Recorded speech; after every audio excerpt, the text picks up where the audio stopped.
Hey guys, welcome to installing Python and Jupyter basics for your Mac OS. Right, so we're going to cover how to do all this for a Mac computer right now. There will also be another video on how to do this specifically on a Windows computer. All right, so let's dive into it. So what are we going to cover in this specific video? We're going to go over, first of all, an introduction to Anaconda, which is basically the software that you're going to be using throughout all this. It's what's going to install Python and everything on your computer. Then we're going to talk about how to install this on Mac OS and go through kind of details there. And then we're going to give you a quick summary of Jupyter and how it all works. And basically Jupyter notebooks are what we're going to be using throughout this entire class. All right. Okay, so first of all, what's Anaconda? So Anaconda is basically a package with a lot of different things bundled into it for data science, and really data science is kind of the main use case, although there are other things or other scientific applications that you can use this for. So it includes a bunch of different things inside of it. Make sure when you go to the website, we're going to download the version for Python 3.x. In this case, it's going to be 3.7, but it might be different depending on when you're watching this video. Python's constantly getting upgraded, so it might be a different version. Don't worry about that too much. Just make sure you're getting version 3. And then also, it's a pretty big file that we're going to be downloading. I believe it's like 500 megabytes as of right now. You can get something much smaller. It's called Miniconda. If space is a problem on your computer, then feel free to go to this other link and we'll walk through that in a second. But let's talk about how to install this. Normally, and I think there's some benefit to actually downloading the entire package because you never know some of the things you're going to need. It has a lot of very useful components that you might want to use in the future. So if you have the space, if you can do it, I would just install the whole thing. If you don't have enough hard drive space or something like that on your computer, or you have a slow internet connection, feel free to use this Miniconda. All right, so first of all, we want to go to anaconda.com. All right, so let's open that up. You can see there's a bunch of things on this website.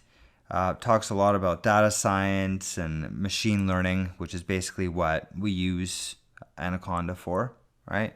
Yeah, so who is Anaconda for? Data scientists, business leaders, IT professionals. I think business leaders is maybe a little bit of a stretch, but definitely another application as well.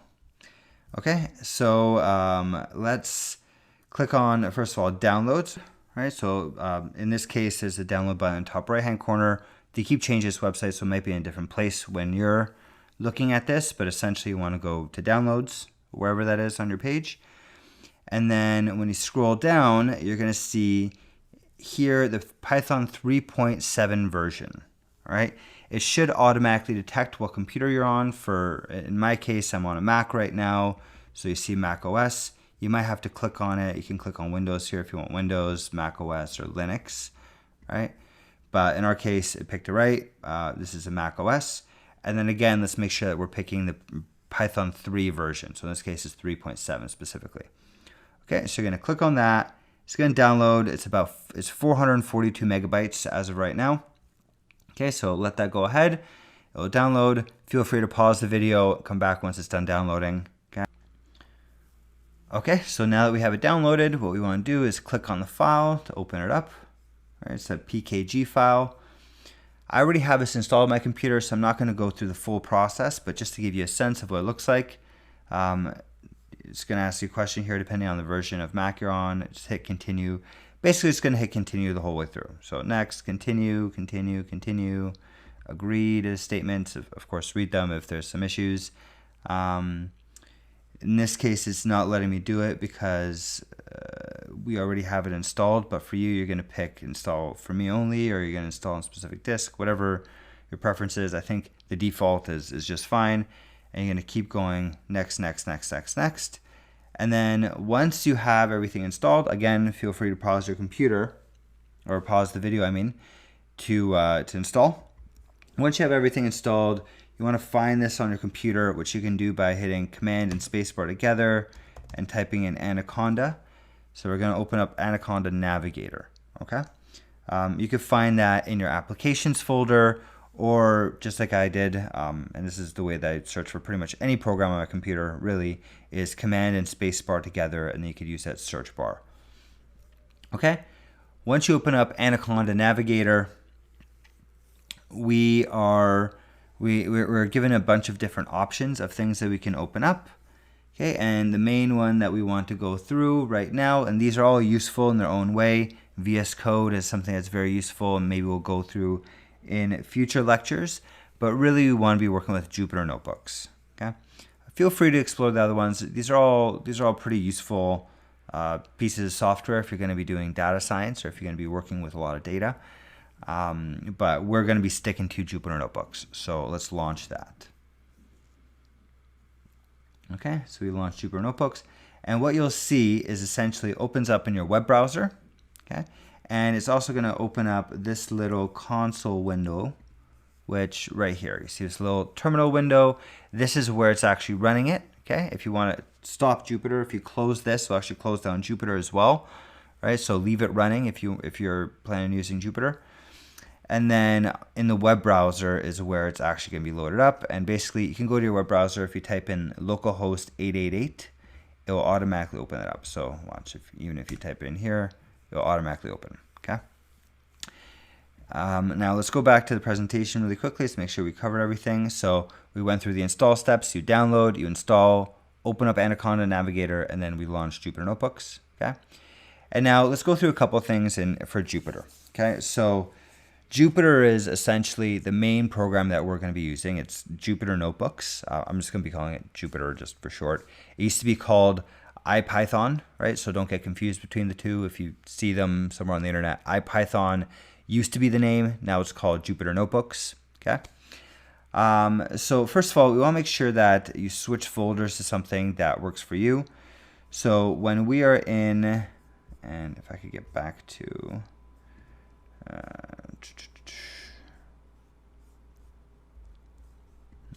exit out of full screen here.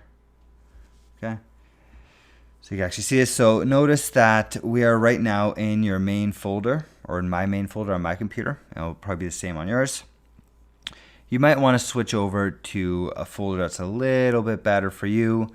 Maybe somewhere in documents, you want to make a little folder to say, okay, so for you, documents might be a good folder, or wherever else makes sense for you. I'm just going to click on public here because that folder works for me. As you can see, it's pretty empty.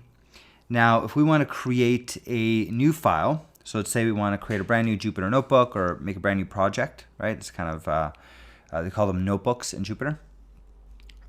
You hit new here, and then make sure you select Python 3.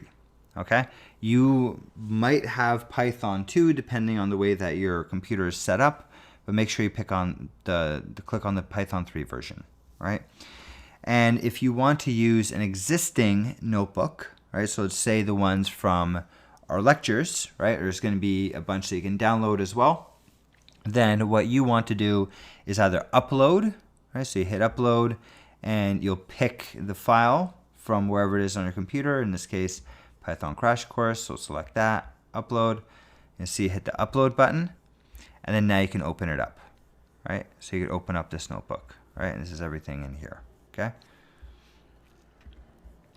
All right, and then you can also, just like how we did before, you can navigate to that folder. So you can navigate into your downloads folder or wherever it is that you have all these notebooks. But in either case, you have to be in the same folder, or you can upload the file into your folder, okay? So now that we have that going, let's try to make a brand new notebook. Okay, so we make a brand new Python 3 notebook, and let's explore exactly what's happening here. All right, so here we have what's called an input cell. Okay, and within the cell, we can write a bunch of different things. So for example, the very first one that we'll go through is hello world, right? And you'll be able to do this on your own as well. Type it in, there's a cell, hit run, and you're going to get back hello world. Okay, this is the input portion. This is the output that we're getting back, hello world. And then here's another cell. Okay, and then there's a few little commands that will be useful for you. Run is very important. Insert could be important for you. Insert a cell above or below. right? And this way you can make a bunch of them. You could also delete cells if they've gotten to be too much. I believe that's under here, delete. Okay, you could select a few of them at a time and delete, right? Okay, or insert another one. And then what's also very important is sometimes you'll be in a situation where Jupyter Notebook stops working for some reason, right? So usually this will happen, and don't worry if you don't understand what it means right now, but know that if you get into an endless loop or something like that, if you've done something where it's not responding anymore, it seems like it's broken, what you can do is you can go into kernel and then hit restart, okay? It'll ask you here, hit restart, and then the kernel will restart and that'll fix whatever issues you're having. Okay? You could also hit the stop button if that makes more sense. Always try stop first, because turning the kernel, restarting the kernel is a bit of a pain sometimes because it erases everything that you did in your entire notebook, and you'll have to go from the very top and run everything all over again. All right. So try to do the stop first. If stop doesn't work, right, then just do the restart kernel. Okay. All right, and that's kind of the basics here. Basics of Jupyter. You got it installed. We discussed cells, and we talked about how to run your code using the run command. And that's about it. Okay. If you have any questions about how to get all this stuff set up on your Mac, or if you're doing this with Windows and you have any questions in either case, feel free to message me.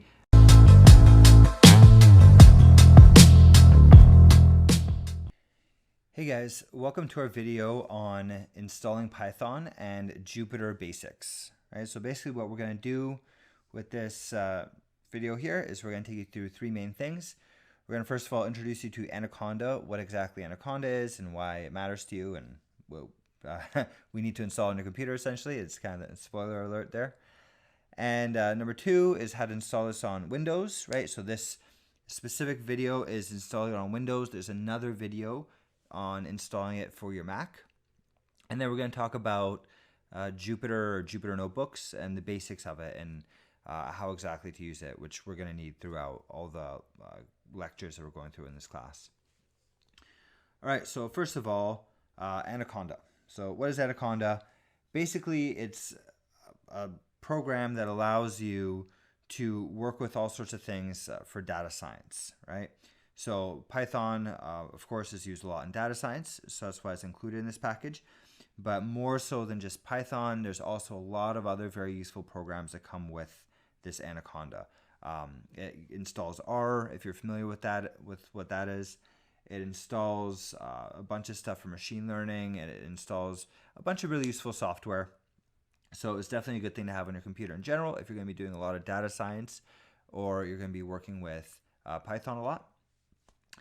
Second thing, let's make sure that you're getting Python version 3. So it's going to be 3.x, right? So in our case, when we're looking at the website, we'll see 3.7.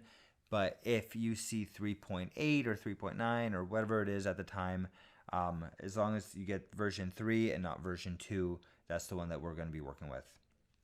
There's quite a few differences between version 3 and version 2. If you download version 2, you might have some issues with some of the code that we're using.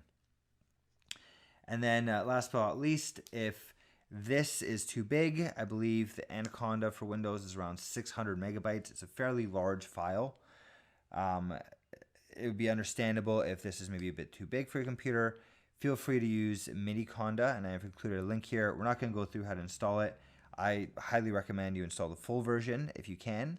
There's definitely a lot of useful things in there, but if you need to get something a little bit smaller, then Miniconda is available, and the installation is very, very similar anyways.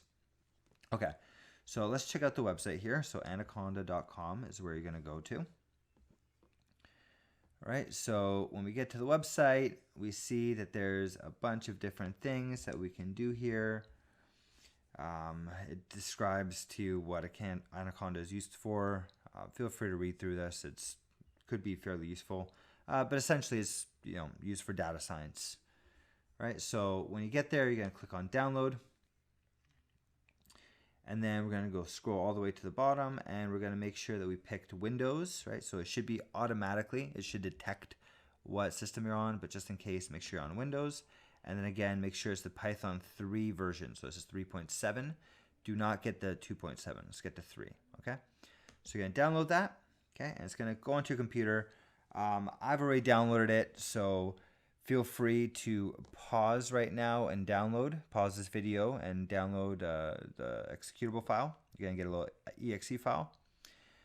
But once you've unpaused and once you've downloaded everything, then essentially what you get is this little file here. You can double click it.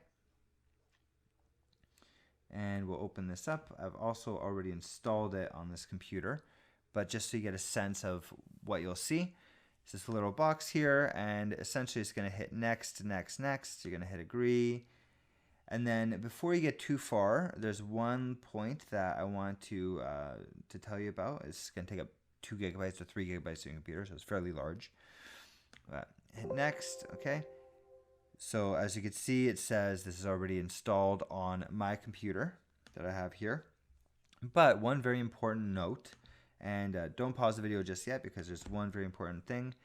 When you're going through this, make sure when you get to this part here, it's going to ask you about path variable, right? So I would say in 99% of your situations, you're going to want to make sure that you check this off. It's not on by default, and when you turn it on, sometimes it even gives you an error message. Don't be fooled by that. Make sure this is checked off. The reason being is that this will replace your Python for your entire computer, which will just make your life a lot easier going forward. It's going to be a huge pain if you don't do this.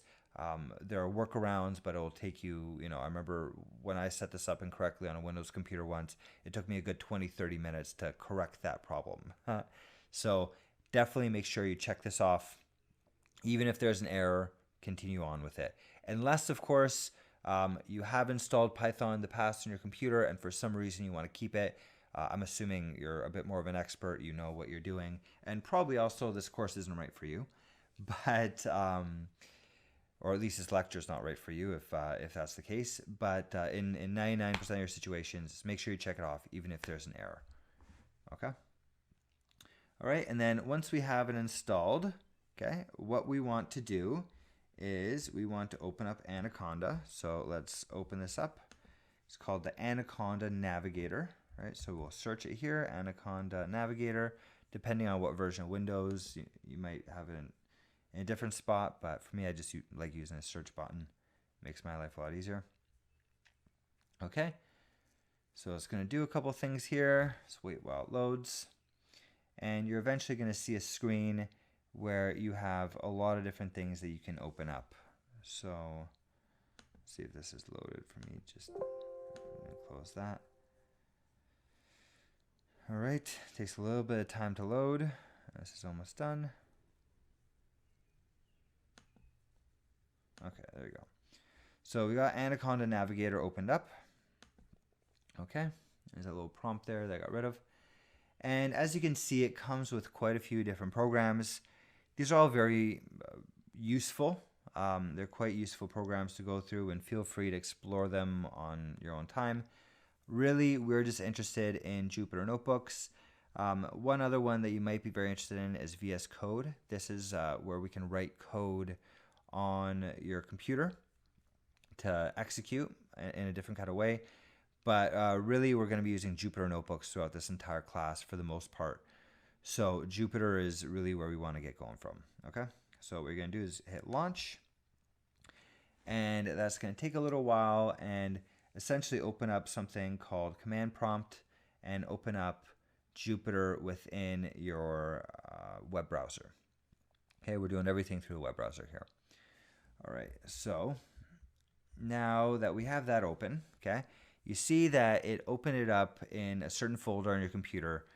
Chances are this is probably not where you want to have all your projects being saved, right? So if I were you, I would navigate into a different folder or create a new folder, right? I believe you can create a folder here as well. Yeah, you can create a folder, right? And this will be mirrored on your actual laptop. So maybe I'll go into this and navigate through with this program right here. However, once we get into a specific folder, okay, so this is empty here, and essentially we're going to be able to do several different things, okay? So first of all, if we want to start a new project, what we're going to do is we're going to hit new, and we're going to pick Python 3 underneath notebook, okay? That's going to create a brand new notebook for us, and we'll be able to use that to edit and do whatever we want to do with it, right? Okay. Or if you want to use a notebook that was downloaded from the internet, you're basically going to hit upload, okay? And then you're going to select the file from your computer, hit open. I don't have any notebook files on this computer, so I'm not going to show you that directly, but basically click on the file, you hit open, and then there'll be another little button here they click on. You press that as well. I believe it says upload, and then it'll look just like this. There'll be a little file that you can click on, right? Okay, so let's open up this brand new notebook that I created, untitled. Okay. And essentially, let's walk you through kind of the basics of how to use Jupyter. All right, so there's a few main things that you need to know. So first of all, everything in Jupyter is based on cells. Okay, so this is one cell here that I could type into, right? And let's say I want to type in some code. So let's type in print hello world. We'll explain to you exactly what this is in the next lecture. But it's a little bit of code here. Hit run. Okay, and we see that we have an output.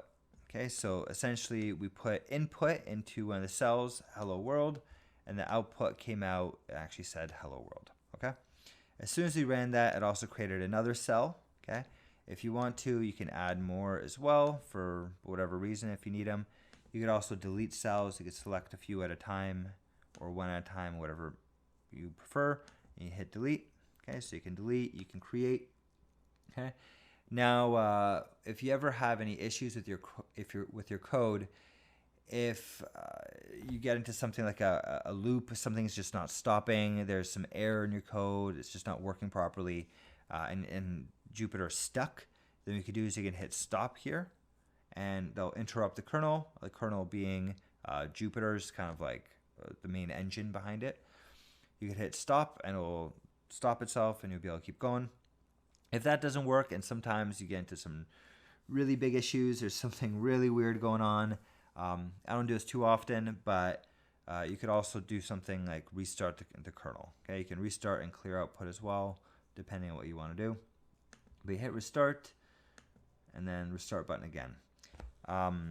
The only thing that you need to worry about when you hit restart on the kernel, what it's going to do is it's going to erase everything in your notebook, as in not erase the code, but erase anything that's being stored in memory. So if you set any kind of variables or anything like that, those all be erased, and you have to rerun each of your cells. Okay, so it's definitely a bit more of a pain. Try not to use that if you don't have to, but if you do, it's there available for you, and you know that you can do it. All right. So I believe that concludes everything for getting Python installed, using Jupyter Notebooks and kind of the basics behind Jupyter Notebooks. If you have any questions about this, hopefully everything got installed properly on your computer and you're not having too many issues. But if you are, feel free to message me. I'll get back to you as quickly as possible. I'm constantly working on improving these lectures, and I'm constantly trying to help out you guys, the students, to learn this and learn this in a good way and not get stuck in any places. So feel free to message me. Okay. Thank you for listening, and I'll see you in the next video.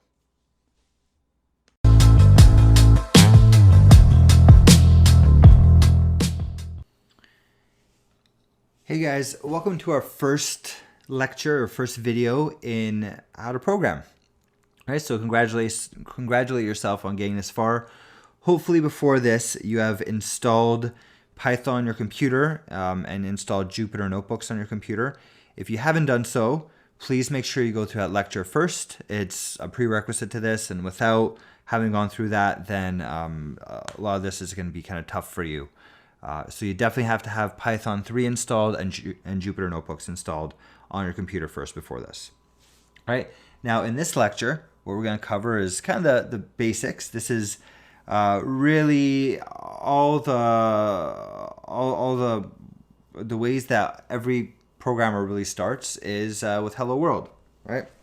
Okay, so first we're going to talk about Jupyter Notebooks a little bit. We've covered that in the past lecture, but we'll go over it quickly again as well. And then we're going to go through the Hello World example, okay?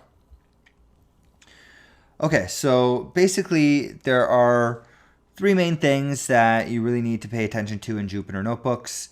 Once you've opened it up, we have the input cell, the output, and the run function. Those are the main things that we're going to be working with. So once you have Jupyter opened here, and again, if any of this is confusing, please go through the previous lecture where we go through in detail how to upload files, how to open files from the internet and things like that. But essentially here, we're going to start off with making a new notebook, a new Python 3. And you see here that we have our input cell where we could type in our code, right? And we're going to type in hello world. Okay, it's going to be our first example. And then we have our run button where we could run the code. And then we have our output over here, hello world. Okay. Now, those are three main things. Again, there are other things that you can do as well. Please watch the previous lecture on how to installing Python on Windows or Mac, and we'll talk about the details there. Okay, so hello world. So what are we doing here? What is print? What is hello world? What is going on, right? So first of all, what we're using something called a function, and that function is called print. Okay, sometimes it's also called a method, depending on where you're reading it from.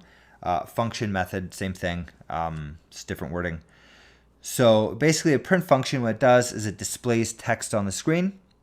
It's going to do that in Jupyter Notebooks. It will also do that if you run regular Python files through your computer as well, which we'll cover in another section at some point. Okay. And then inside the print function, we're going to be writing hello world, right? So that's kind of the thing that we always do whenever someone starts programming is we do the hello world, right? But you can type in whatever else you want. We could type in hi there, right? And if you run that, you have a different output, okay? Now, so again, you have your inputs in the cell, you have your output on that cell as well, okay? And then let's talk about what exactly is happening here. All right, so what is this? So first of all, print is our function signature. Print is one type of function. There are many different types of functions, and you're going to get introduced to more and more of them as this class goes on. Print is kind of the first one here, and really one that you're probably going to be using quite often because you're going to want to see what your code is doing. You're going to want some sort of output from it, right? It's not just going to be hello world. We're going to be able to print numbers and all sorts of different things, right? Okay.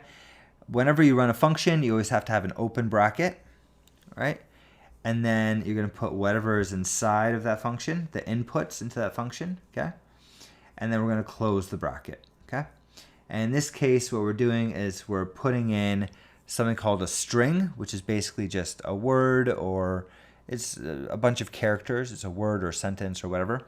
And we have to surround that in quotes, right? So make sure you don't forget the quotes because it won't work without that, okay? Now, we could also do other things. We could print, numbers. We could print 126, for example.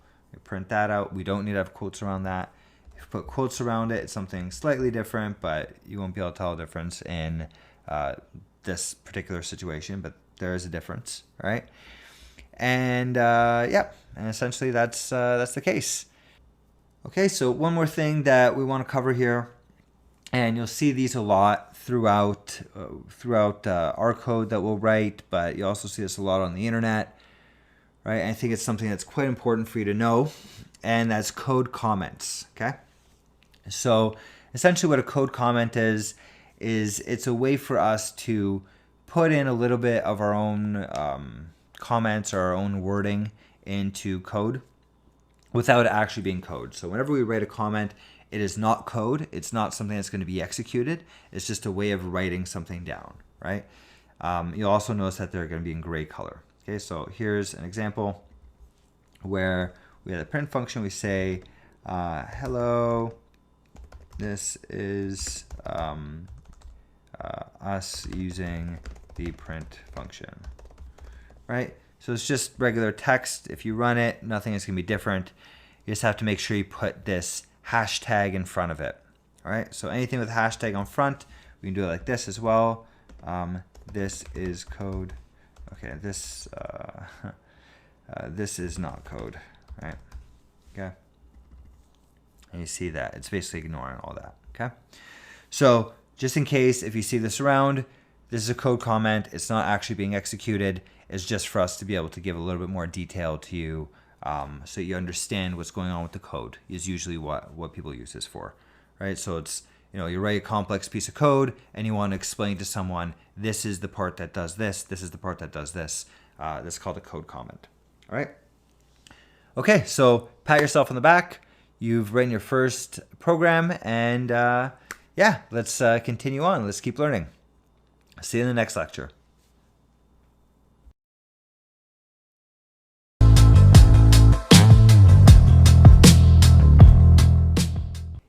Hey guys, welcome to the first assignment.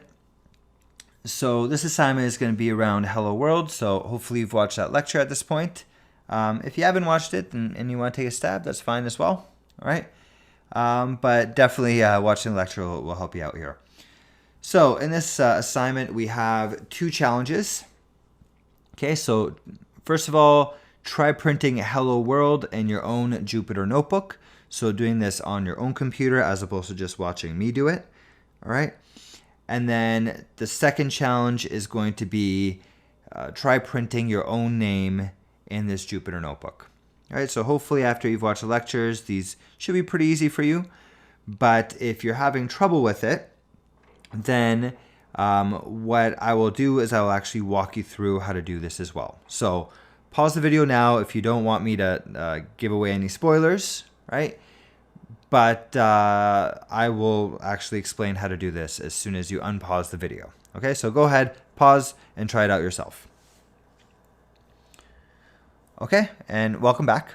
Hopefully you were able to pull this off and hopefully everything's working for you. But if you're having any troubles, then let's walk you through exactly how to do this, okay? So first of all, what we have to do is we have to make sure that we open up Jupyter, okay? So you have to install Anaconda, you have to open up Anaconda Navigator, and then you have to click Launch on Jupyter. And what that will do is it will open up a window that looks like this on your computer. You might have to switch folders to get into your own folder, okay? And now what you're going to do is you're going to hit New, Notebook, Python 3, okay? And that will open up something like this, okay? Now within this Jupyter notebook, you see here that we have a cell ready to go. And what we're going to do is we're going to type in print, open bracket, and it automatically creates a closing bracket for you as well. Open up quotes, automatically creates a closing quote for you as well. And then type in hello world and hit run. Okay? So hopefully it's pretty easy at this point. And then if we want to type in your name, you're going to go print, same sort of thing. And I'm going to type in Robert because that's my name. Okay? And we hit run. Okay? And that's it. That's everything for this assignment. Hopefully you're able to figure that out on your own. And you got your first program running on your computer. So congratulations. And I will see you in the next video.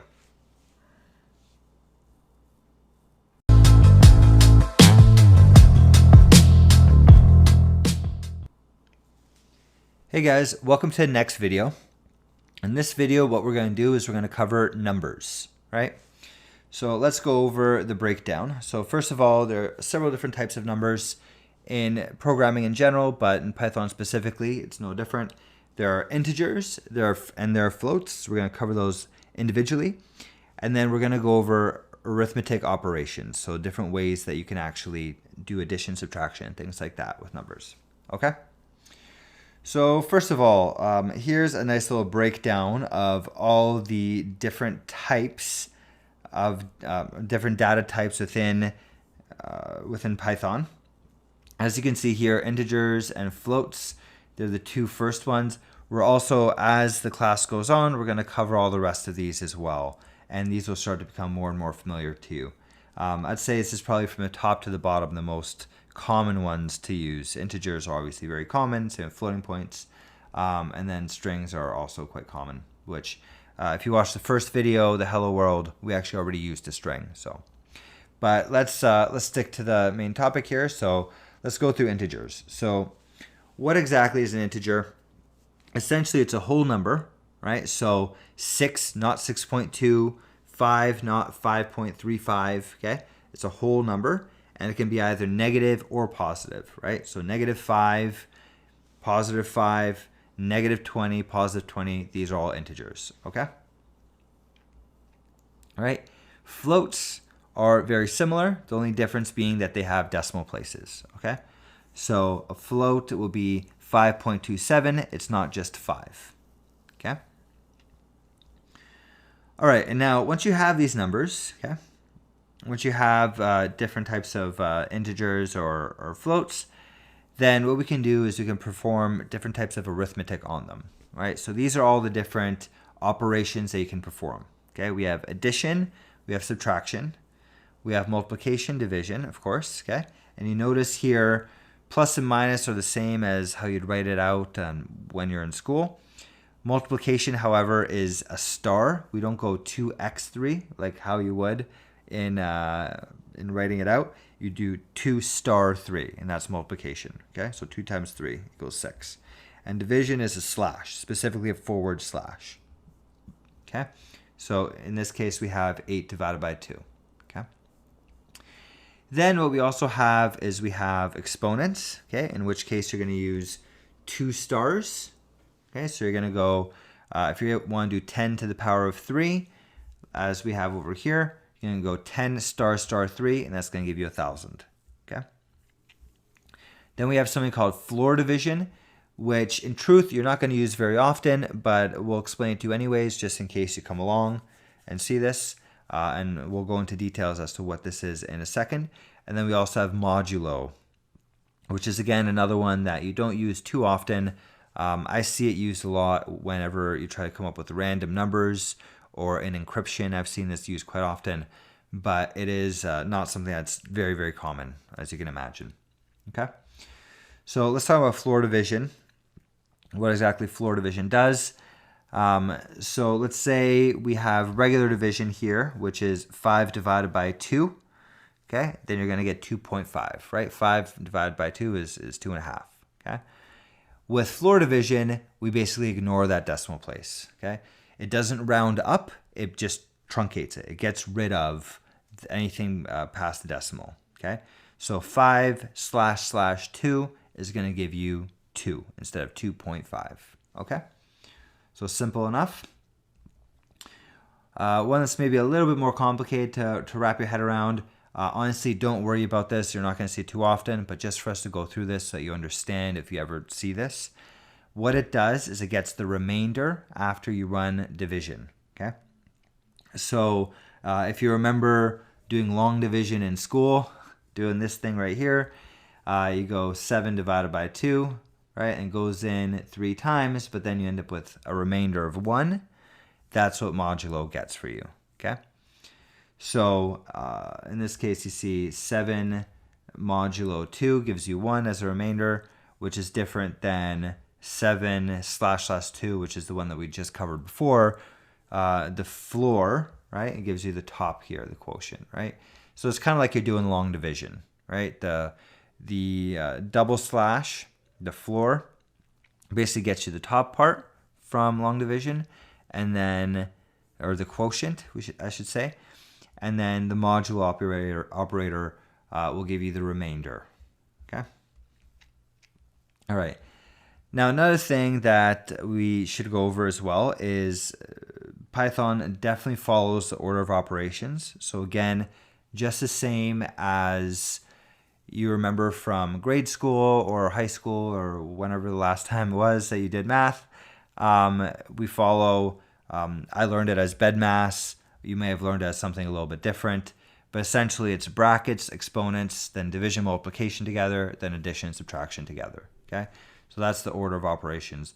So as you can see here, a little example, if we go 10 plus 5 times 2 plus 7, we get 27, normally with Python, because it does the 5 times 2 first, so it gives you a 10. So 10 plus 7 is 27, right? If we put brackets around it, then we're going to go 15 times 14, and that's going to give us 135. Okay? And so that's another thing to keep in mind. So let's try to do this a little bit in our own notebook. Okay, so if you want to open up a notebook and want to follow along a little bit, we'll open up a brand new notebook. Let's try a few things. Let's try doing 1 plus 1. Okay, one important thing in Jupyter Notebooks, you can do this. You can go print 1 plus 1. Okay, and we'll give you 2. Or you could also just type out 1 plus 1, and it's gonna show you the last thing that you typed in, right? So the last line or the last point that was executed will also show you in Jupyter Notebooks. Okay, so keep in mind I'll use these interchangeably, right? Sometimes print just makes more sense and it looks a little nicer. Sometimes it makes sense to just type in this and it'll still come out the same for you. Okay. So that's doing addition. We could also do subtraction. 5 minus 2, right? Give us 3. And then all the way up until, if we want to copy this whole 10 plus 5 times 2, 10 plus 5 times 2 plus 7, right? So we'll see when we run that, we get 27 as expected, or we could put brackets around it like this. And see when we run that, you get 135. Okay? So that's our introduction to numbers. Next up, we're going to have an assignment for you to go through, and I'll see you in the next video. Thanks for watching.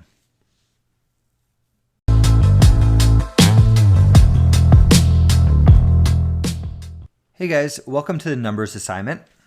Hopefully you've watched the lectures up until this point and you understand a little bit about the different number types, strings, integers, floats, and all the different arithmetic that can be done on it. So hopefully you've watched that already.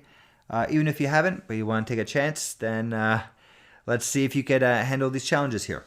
Okay. So we have 3 challenges. The first one is try using print to show the result of 2 plus 2 in your own Jupyter Notebook. So doing this on your own computer. Okay. The second challenge is try using print to show the value of 2 to the power of 10. Okay, so it's something that's a little bit hard to do in your head, but the computer can do it very easily, right? And number 3, try using print to show that 5 plus 2 times 3 is different than 5 plus 2 in brackets times 3, right? So the whole order of operations thing that we were talking about, okay? So what you could do, just pause the video right now, try this on your own computer, okay? And once you come back from pausing, what I'm going to do is I'm going to walk through each one of these challenges just in case you got stuck or in case you want to see me run through them as well, okay? So go ahead and pause now, and I will see you after you come back. Okay, so hopefully you were able to get through those challenges without too much of a sweat. We're still pretty early on our Python journey, so hopefully this is not too challenging for you just yet. But here is the answer to this challenge. Okay, so what I'm going to do is I'm going to open up a notebook. I'm just going to open up one that I already had. Okay, and the first one was show the result of 2 plus 2, and it says to use print. Okay, so as I explained in the last lecture, we can also go like this, 2 plus 2, and just run it, and that shows. But the specific assignment says use print, so we're going to go 2 plus 2. And we're going to do that, okay? And that gives us a result of 4, okay? Now, the next question is, or the next challenge is to show the value of 2 to the power of 10. And we're going to use print to do that. So we're going to go print 2 star star. Remember, that's how you do the exponents in Python. I'm going to hit run, and we see that that's 1024. Okay, so that should be the result. Hopefully you're getting the same results as I am. Okay, and for the answer to the third challenge, we're going to try to print 5 plus 2 times 3. And we're going to try printing 5 plus 2 times 3 with brackets around it. Okay, so we're gonna go print 5 plus 2 times 3, was it? Yep. And we run that, we see that we get 11, okay? But then if we print the same thing, I'm gonna put extra brackets around it here, okay? And we run that, we're gonna see that we got 21. So it's a different value, okay? So hopefully you got the same answers when you paused and tried it yourself. If you did, congratulations. You did a very good job. And let's continue learning. Let's move on to the next lecture, and thank you for watching this video.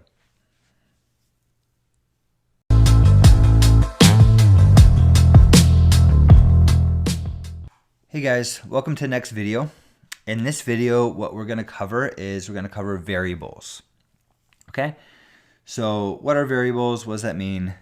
Okay, so essentially we're gonna cover 6 main things in this video. First of all, we're kind of going to cover what exactly are variables and how to assign using variables. Then we're going to talk about naming them properly, right? Because there are specific ways to name variables and things to avoid. We're going to talk about reassigning of variables. We're going to talk about arithmetic shorthands. We're going to talk about dynamic typing, and then we're going to cover something called Booleans, which are a specific type of variable. And you will definitely come across quite a bit. Okay, so assigning variables. So I guess first thing, was a variable. A variable is very similar to kind of how you learned in elementary school or high school, depending on where you went to school, I guess. You know, when we say x is equal to 2 or y is equal to 5. It's the same thing in programming, okay? So we could say height is equal to 6. We could also say height is equal to 5 plus 1. And then we could also use variables throughout, right? So we could set a variable called average height, right? Let's say it's the average height of the population. And we go height equals average height plus 1. In all of these situations, height is equal to 6 in every single situation, right? So look through that for a second, wrap your mind around it if you need to. But essentially it's saying that we can set a variable. We can set a variable equal to an equation even, right? So we could do multiplication, addition, whatever we need to do on the other side. And then we could also use variables in other variables. And we're going to use this, we're going to do this quite often in programming, okay? All right. So that's how we do assignments. And then a couple of things that you really should know about naming variables. There are some issues that you can encounter. In general, really you should be sticking to lowercase, right? So use lowercase and underscores for your variables, okay? And this is something called, this is according to something called PEP8. If you want, feel free to Google it. I don't think we need to go through it right now, but it is essentially the standards that the board of, or the governing body, I guess, of Python, that was come up with. So it's kind of like a set of standards that we use across the board. And there's a lot of things in PEP8. And one of the biggies is lowercase underscores. If you're not using lowercase underscores, you're going to make the code very difficult to read for other people. And to be honest with you, it kind of looks just sloppy. It looks like you don't really know what you're doing when it comes to Python. So that's one of the things that's within PEP8. There are other things as well. It's kind of just convention. It's the way that everyone writes code together. I don't think it's necessary to read through all of it. We'll cover it as we go. Some of the main things of PEP8, but just know that that exists, and that's kind of the way that we're expected to write Python code, is in lowercase and underscores, okay? Second of all, make sure that you start with a letter from the alphabet, not a number, okay? If you start with a number, it's not going to come out properly, okay? You should also not include any of these characters here. No quotation marks, no greater than, less than, question mark, at sign, none of those things, okay? And it should not include any of the built-in keywords, or should not be one of the built-in keywords, right? It can include it if you want, but it shouldn't actually be that, right? So for example, some keywords, some built-in keywords are int, bool, string, and list. If you use any of those, then we're going to have some issues, okay? All right, so here's a couple of examples, right? So good is my underscore name, all lowercase. Bad, and this is not according to Pep8, capital M, Y, and then no underscore here, capital N. You know, maybe if you use other programming languages, this is the convention for other languages, but not in Python, okay? Another thing that's not good is using an @ sign here. So my @ name, you're going to get an error doing that.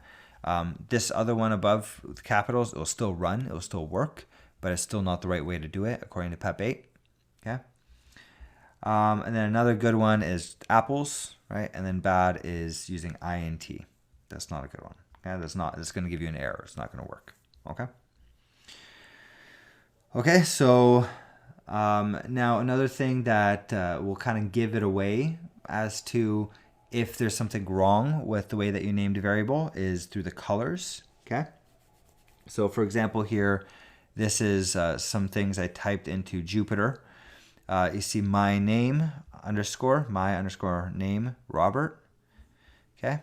Equals Robert. That looks good, right? Remember these comments. So there's a comment here. That's good. You know it's good because all in black. And the next one, we say int equals 1. It's in green. That's not correct. That color should tell you there's something wrong there. Okay.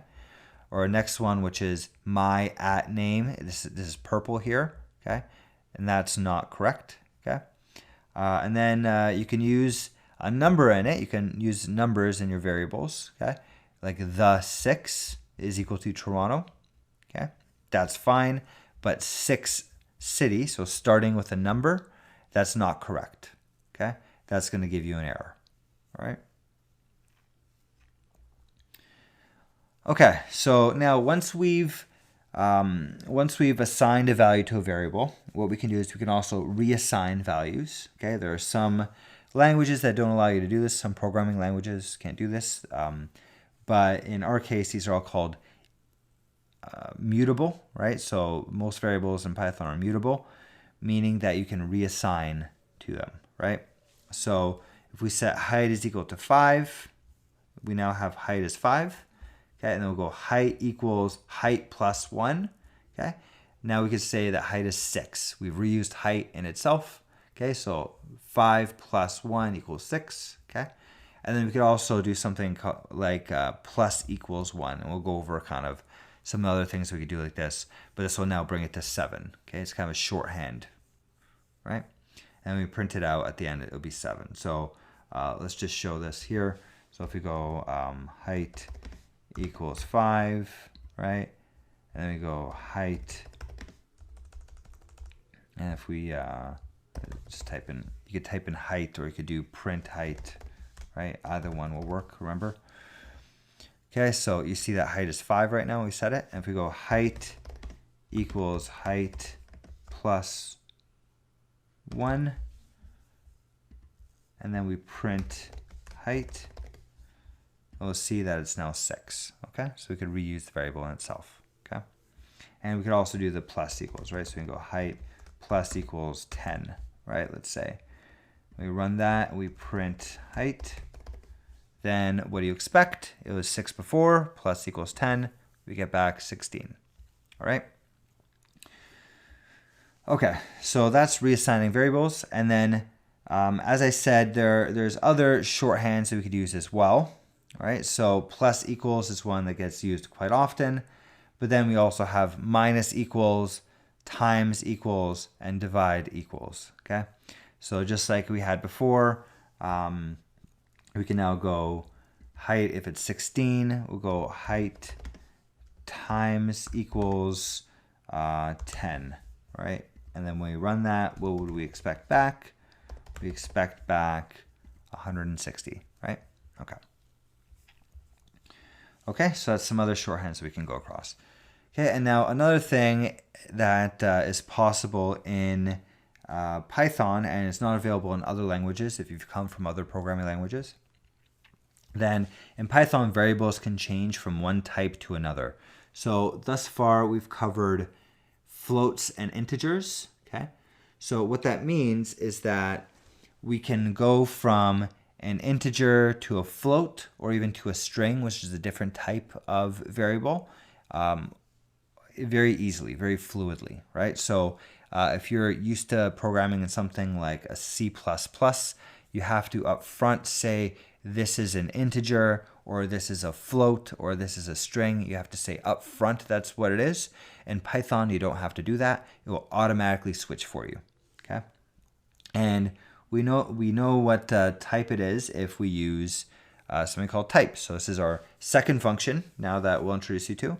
And this is something that can be quite useful when especially when you're dealing with data science a lot. You're going to have some issues sometimes if you have the wrong types, okay? You'll have maybe decimal places that don't make sense, or it's a date, or you think it's a date, but it's not. So this is a way that you can check that, okay? So for example, if we type in my variable equals 5 and we do type, it's going to give you back an int, which is integer, okay?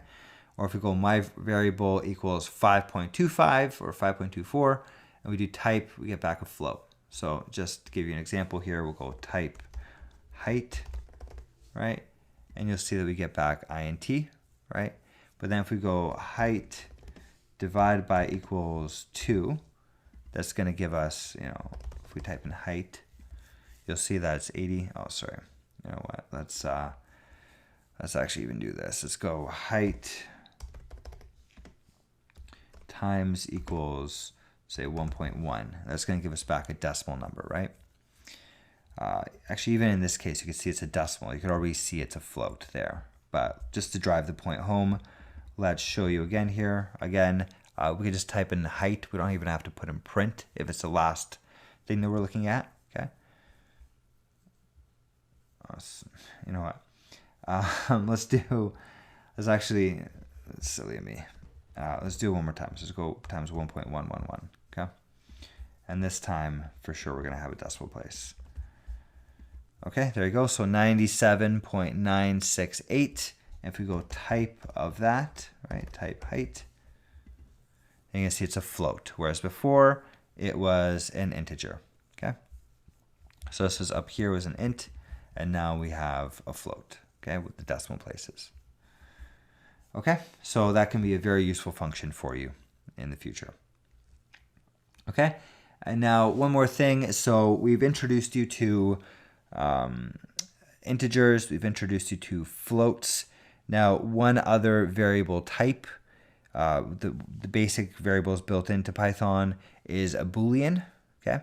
And a Boolean is basically, it's very simple. It's basically a true or a false. That's it. It only has two possible states, okay? Actually, technically, you can make it none as well, which is a special type within Python that we'll get to later on. But essentially, it's either true or false, okay? So we'd say is sunny equals true, okay? And then if we print is sunny, we're going to get back true, all right? And then if we do type of is sunny, then we're going to get back bool, right? So it's a Boolean. It's a different type, okay? So let's keep in mind that's a different type that you can work with in Python, okay? So I believe that's everything. Thank you for listening to this video. Hopefully you've learned a couple things, and I'd say congratulate yourself for getting this far. And what we're going to do next is we're going to go through an assignment, and let's see how much you're actually able to learn from this, and if you're able to do some of the stuff on your own. All right, so thanks for listening. I'll see you in the next video.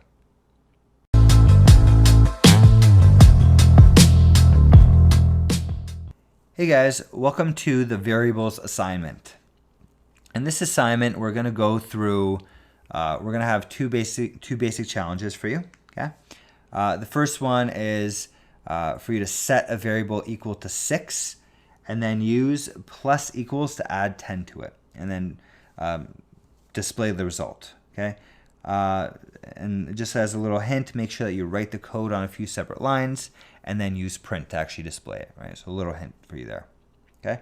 And a second challenge is to check what type of variable is 5.23. And then if you reassign it to true, what type is it after that? Okay. So as with the other assignments, please pause right now and try to do this on your own. If you can't get it on your own, or you just want to see me go through it, then as soon as you unpause this video, I will go through exactly how to do these challenges. Okay. All right, so welcome back. Hopefully you were able to figure out those challenges on your own. But if not, let's go through them together. Okay. So I'm going to open up this notebook here, and what I'm going to do is I'm going to clear everything. So I'm going to actually delete these cells because we don't need those. Okay. And let's take a stab at this. So first one is set a variable equal to 6, and then use plus equals to add 10. So I'm going to go x equals 6, and then x plus equals 10. Okay. When we run that, we'll hit print x, and we'll see the result is 16. Okay. So simple enough. Hopefully you're able to get that on your own as well.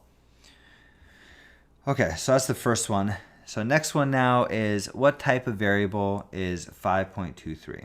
So we can do this in two ways. You can go y equals 5.23, and then we're going to go type y. Okay, and again, we don't even need to do print if it's the last thing that was written, right? Or, so we get back that it's a float, okay? And we could also go just type 5.23. Okay, that's another way of showing this, okay?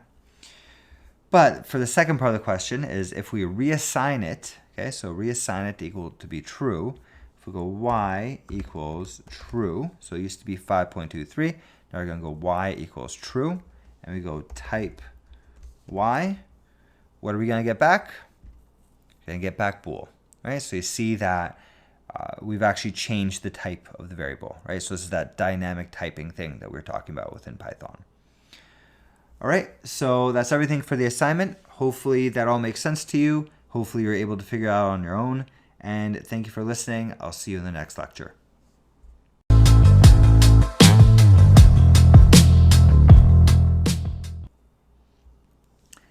Hey guys, welcome to the video on strings.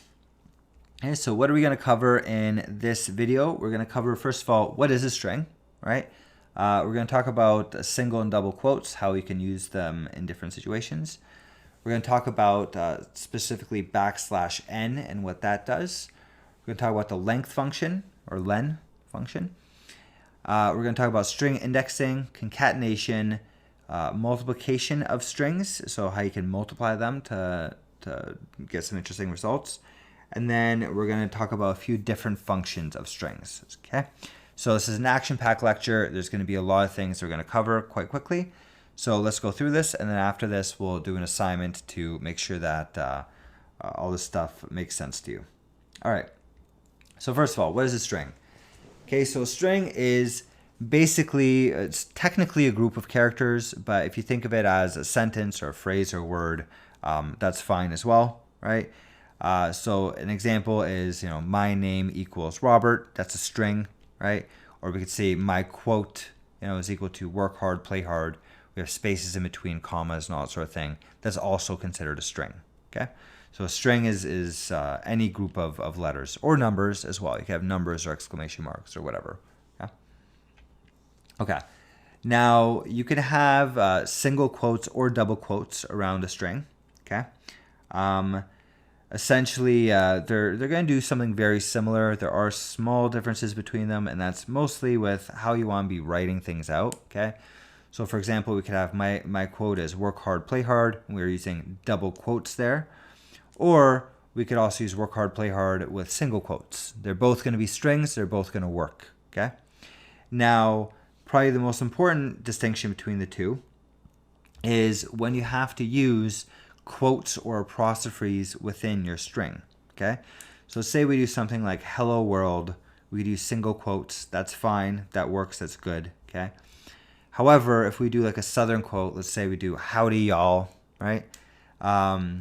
I'm probably not saying that in the right accent. Howdy y'all.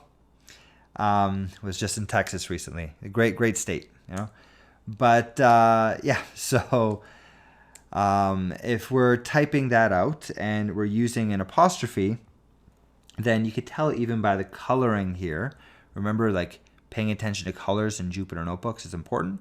Is another reason why. You notice that all is in green, okay? And the reason why, and you can even see bad when I put the hashtag bad, it's also in red, which it should be gray. That's because we created one string here, then we closed it, and then all was put in here, which is a reserved word within Python. And then we opened up another string and we started up again, right? So that's not right, okay? If that's what we want to do, if we want to write out howdy y'all with an apostrophe, then we need to use double quotes, okay? So we can do it here, the southern quote too. This is actually good. This will work, okay? So if we want to use an apostrophe, so stuff like it's or I'm or any of those types of things where you need an apostrophe, then use double quotes around it and it'll work out just fine for you, okay? Actually, that's one of the reasons why I kind of just got into the habit of using double quotes. But essentially we can use it for that purpose, okay?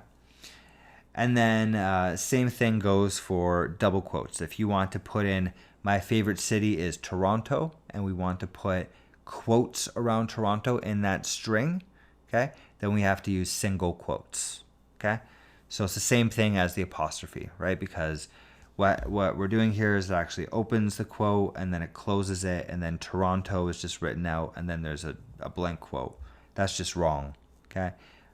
We have to make sure that we use single quotes here, and that's going to get around that problem, okay? All right, so another thing that we can do in strings is we can use a new line character, okay? And that's basically a \n, okay? So if you use \n within your strings, that's how you're going to be able to move to the next line, right? It's kind of like hitting return or enter on your keyboard, depending on if you're on a Mac or Windows. But essentially, you see here, this looks like it's one line. Hello world from Lumi Wealth. Okay, that's the name of our company. Then you see every time there's that \n, it goes to a new line. And then even when we put two next to each other, it gives us two spaces. Okay, so from new line again, and then Lumi Wealth. Okay.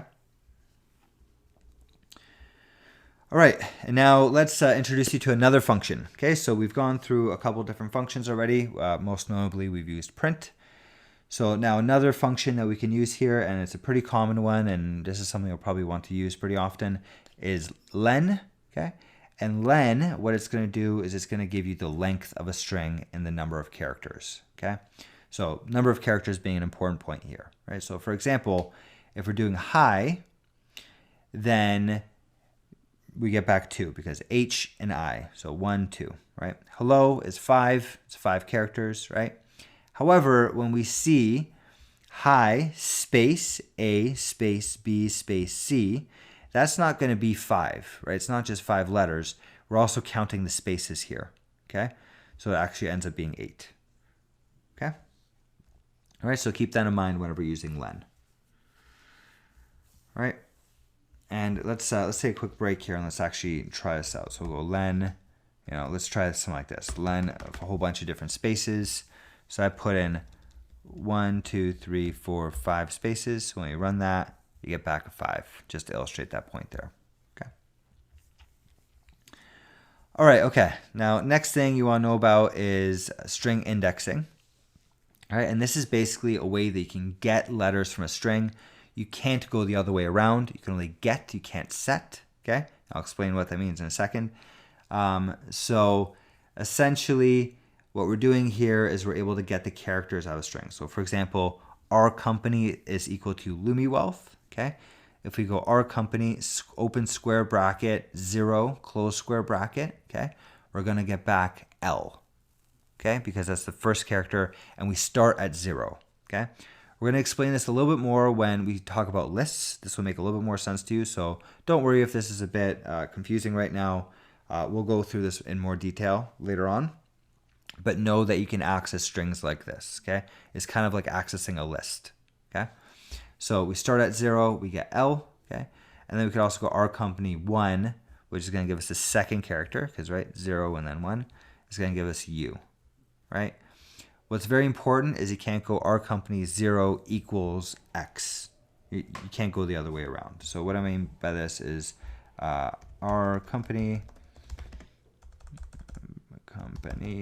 equals Lumi Wealth, right? And we go our company, let's go 2. And it's going to give us back M. We can't go our company 2 equals X, right? We can't do that. It's going to give us an error, okay? So you can get values from it, but you can't set them, okay? All right, so next thing that we want to know about is concatenation. And this is something that you're probably going to use pretty often as well. You can essentially add strings together, all right? So if we want to add hello world together, one string hello plus the other string world, you can add them together. Notice I put in a space here, which is why there's a space between hello and world in case you're trying to do this on your own. Okay. And then we could also put together Lumi Wealth plus Academy. We can make that equal to company name, and we could print it out. Okay. That's our company name, Lumi Wealth. All right. So we can also do adding strings together, and this is called concatenation. Okay. It's probably something also you've seen in Excel and things like that as well. Right. Okay, and then another really cool thing that we can do with strings is we could also do multiplication. Okay, so meaning we can put in hello as a string, and then we go times 5, and that's going to repeat for us 5 times over. Okay, so it's going to go hello, hello, hello, hello, hello. All right. So this could be very useful when you're doing certain things with strings. Okay, and then now that we've covered kind of the basics, there are also a couple of built-in string methods. Okay, those are mainly upper, lower, split, and format. There's more than this. Okay, and you can actually search in Google, and they'll give you a longer list of all these different built-in functions. But these are kind of the main ones that we'll be using pretty often. The other ones are a lot less common, I would say. Okay, so let's start off with upper and lower. Okay, so what that's going to do is it's going to make an entire string, every character within the string, into uppercase. Okay, so if we have something that says, "Hey, how are you?" dot upper, open bracket, close bracket. Up until now, you've always seen things inside those brackets. We don't need to put anything inside the brackets this time. Okay, we go dot upper. That's going to give you, "Hey, how are you?" all uppercase. Okay, and if we want to make it all lowercase, then we can go dot lower. Okay. All right, and then there's also split. Okay, and what split is going to do is it's going to break your string into several different sections. Okay, so in this case, we have hello world. We have a space between hello and world. When we do dot split, it is going to split that into, it's essentially going to give us back a list, which again, if you don't understand what that is right now, we are going to cover lists in a subsequent section. All right, we're going to go through this in another video, so don't feel too bad if this isn't sticking in too much. It's not that super important that it sticks with you just yet, but know that this is possible. Okay, so we're going to split hello world on the space. Okay, or we could also give it an argument. We can say split on O. Right, so in that case, what it's going to do is if you see everywhere that there's an O, okay, it splits it up. Okay, so hell, and then the next one is W, and then RLD. Okay, right, and you can see that these are multiple objects here because we have this square bracket around, which basically says it's a list that you're getting back. Okay. Right, and then last but not least, something that you're probably going to want to use quite often. This really makes your life quite a bit easier when you're doing things. Instead of doing everything with pluses, we can use format, and that's kind of just a cleaner way of writing things out. It's a little bit easier to read. Okay, basically what we can do is we can put in a string here like hello. Okay, hello, and then we use curly brackets. Okay, so we'll go open curly bracket, close curly bracket, and then we go dot format, and then we could put in a variable there. Okay, so hello Robert. Okay, so those curly brackets are essentially going to be replaced by what I put into format. Okay, and now let's jump into code. Let me show you a couple of different ways of messing with this, in case this isn't sinking in just yet. Let's try. Let's go back here, and I'm going to delete this cell. Okay, so let's say we go something like this. We can go hi,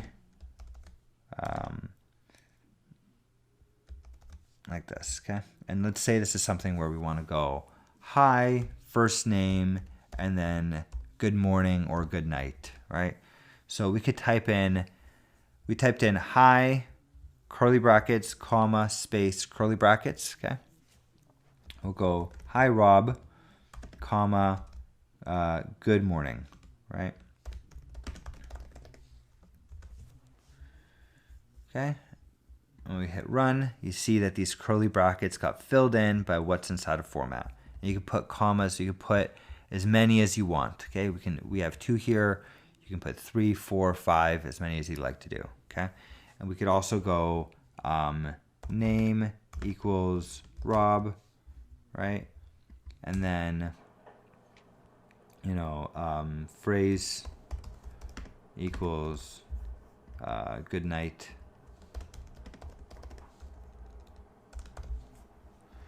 Okay, and then same sort of thing. We run through this, we go name and then phrase, right? And when we run that, we get back hi Rob, good night. Okay, so we could use variables in there. We could have multiple, right? So we could even make this have 3 if we wanted to, from like that. And then we'll type in, you know, we'll make another one, company equals Lumi Wealth, right? So name, phrase, and then a company. Okay, so hi Rob, good night from Lumi Wealth. Okay, so this is very useful for being able to format strings. It can be kind of a pain sometimes when you're doing addition all over the place, right? So this is kind of a cleaner, nicer way of doing it. Okay. And then one more thing maybe that I could show you is we can go x equals, right? We can make x equal that, and then we could also just print x. Okay, so it's not just used to print. You could actually set a variable to that. Okay. All right, so that's everything for strings. Hopefully all that is making sense to you. If it's not making too much sense yet, then what we're going to do is we're going to go through the assignment. Okay. You could try to do some of that on your own. If the assignment doesn't make sense to you after each assignment, I walk you through how to actually do the assignment locally on your computer. So hopefully it'll make even more sense after that. Okay. Thank you for listening. I'll see you in the next video.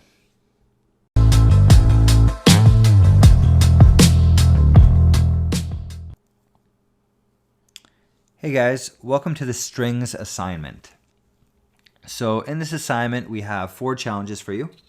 Now, strings are something you're going to use quite often. That's why this is there's a little bit more challenges. There's a little bit more challenges than the other ones that we've gone through. But I think this will really solidify you working with strings. Okay. So the first challenge is essentially working with new lines, right? We discussed this in the last lecture. Essentially it's that \n, right? And we're going to be talking about how to use these new lines, right? So write out a print statement that has the letters A, B, and C on separate lines. Okay, so basically going vertically instead of horizontally, right? So not just A, B, C across, but going from top down, A, B, C. Okay. Next one is going to be, what is the length of I'm learning Python in characters? And you could use the function len to do that.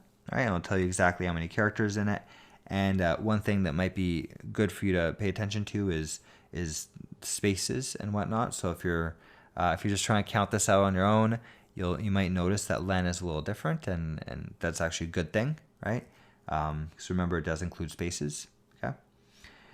And then number 3 is print a string that has 100 x's. Okay.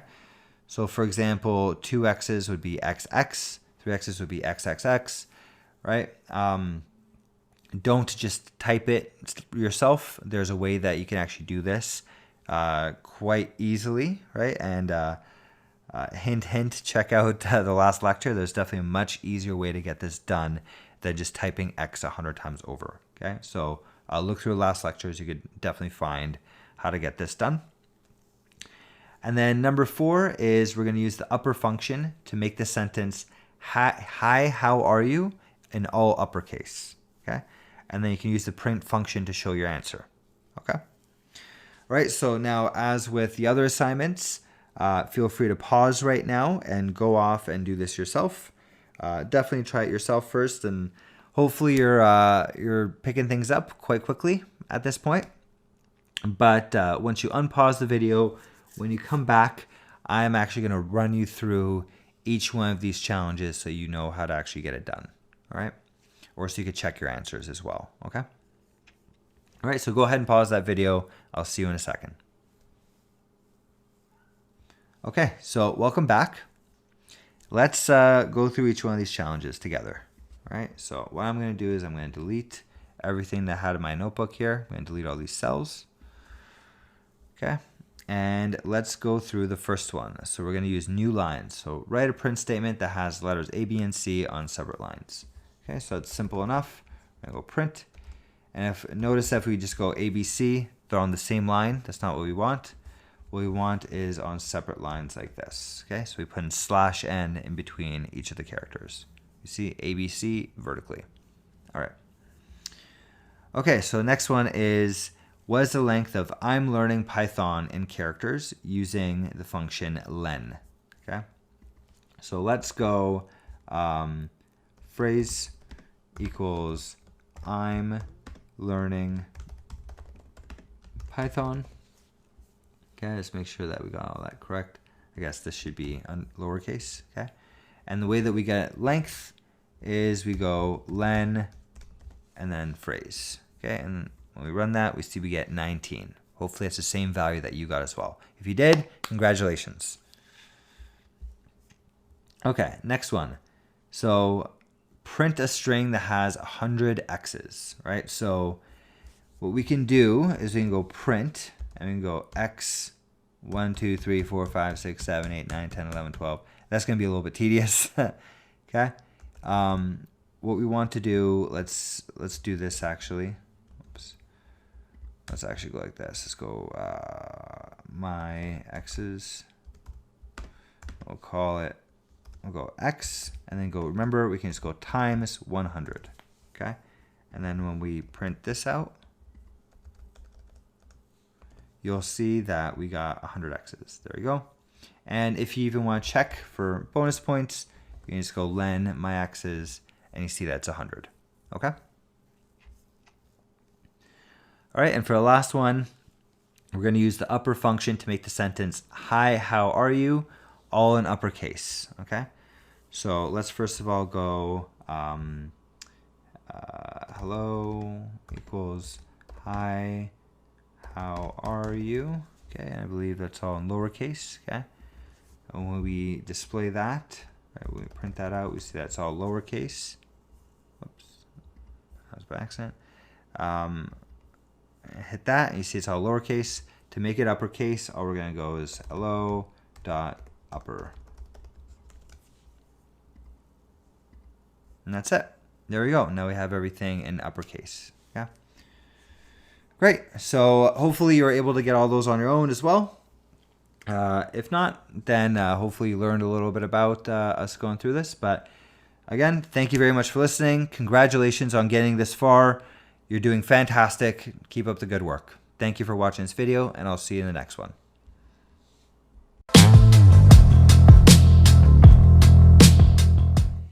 Hey guys, congratulations on getting through the free course. I know there's a lot of things we had to go through, but I hope you're learning quite a bit. We taught you how to install Python on your computer. Hopefully that all went well for you, and you start to get your feet wet with actually how to write a few Python programs. If you want to continue your learning, then you could look for our full course on Udemy. It's called Winning at Python, the Complete Guide. And you could look for my name, Robert Grezik, or the company name, Lumi Wealth. We're going to continue on with everything that you learned through this course, and we're going to take you through the more advanced topics to get you to become a programming mastermind. So good job so far, and hope to see you in the next course.